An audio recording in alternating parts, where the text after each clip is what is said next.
Travis Hunter, who won the Heisman Trophy. He is a special athlete. I almost said it before. He was committed to go to Florida State, my alma mater out of high school, and then did the old hat switch at the last second, made the switch to go to Jackson State, and then followed Deion to Colorado with Shedeur before he had the massive trade that takes place.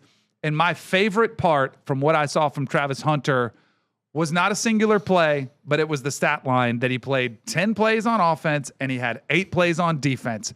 And this is why I was totally okay with the blockbuster trade moving up to that spot to select him where they did, because if you were going to use that draft pick to do that, you might as well use this weapon. He is not a positional player. He is not just a receiver. He is not just a defensive back. He is a football player. Right. And I love that this goes against the grain. It's almost like Shohei Ohtani in baseball. Yeah. Forever, you would never see baseball like you had to choose one. You can't play both ways. Same thing in football. I love that he's getting his opportunity, and I love that the Jags are going out there and letting him do it. Right. What is it saying that they say? They say anything's impossible until somebody does it, right? Yeah, you saw him do it where he was just absurdly athletic at the college level, and you say, can this kid do it here? 6'1", 185. He'll put a little mass on while he's there, and I'm sure they'll monitor him and make sure that he's, they're going to pay very close attention to whether he's gassing out in the fourth, and they'll make adjustments. I know Trevor Lawrence is clamoring to get him over on the offensive side of the ball, because with the ball in his hands, he's a nightmare for opposing defenses.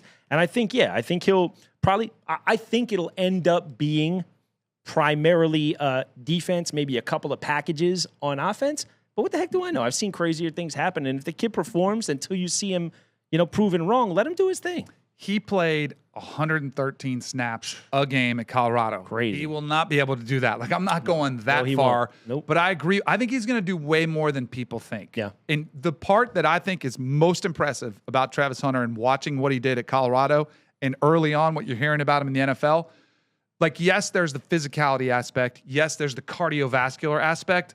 No one's talking enough about the mental aspect of being able to learn the offensive playbook and the defensive playbook. Because in college, it's so dumbed down. They're pretty basic, vanilla stuff. You could have a little package for it. But when you get to the NFL, the complexity of a defensive scheme and an offensive scheme and the types of detail that you have to be fine-tuned in, or else you'll find yourself on the bench, he can handle it. He is a very smart, like, high IQ football player that showed the ability to do it. And you're reading stories about him staying, like, while everybody else is at lunch, he's squeezing in meetings with the defense or with the offense, whatever. Like, any minute that he's got, he is squeezing in the mental workload, which I think will probably be the biggest challenge for him, because he's a physical freak as far as what he can do there. Yeah, far and away, that's going to be the biggest challenge. He could show up to the field at Jackson State in Colorado and be the best athlete there, and that's going to allow you to make certain mistakes or not know certain details or intricacies of the playbook. In the league, that's not going to happen anymore unless you're like, a Randy Moss or a Calvin Johnson, who at the same time were phenomenal thinkers on the field. Yeah, that's going to be it. You're 100% right. That playbook is this thick to start camp, and every week it gets a little bit thicker, and they're pulling stuff out and putting stuff in. So it's going to be the whole mental thing. But if what they say is true, he asks a ton of questions. He's super eager to learn. He's in the veterans' pockets, and all that stuff is going to be vital. And yeah, I think he seems to have the makeup, and he's got the best mentor, right? Mm-hmm. Who better to mentor a guy to play both ways in the league as a super athlete drafted crazy early than a guy who seems like he's almost like a father figure to him too, Yep, Deion definitely is that. Sure.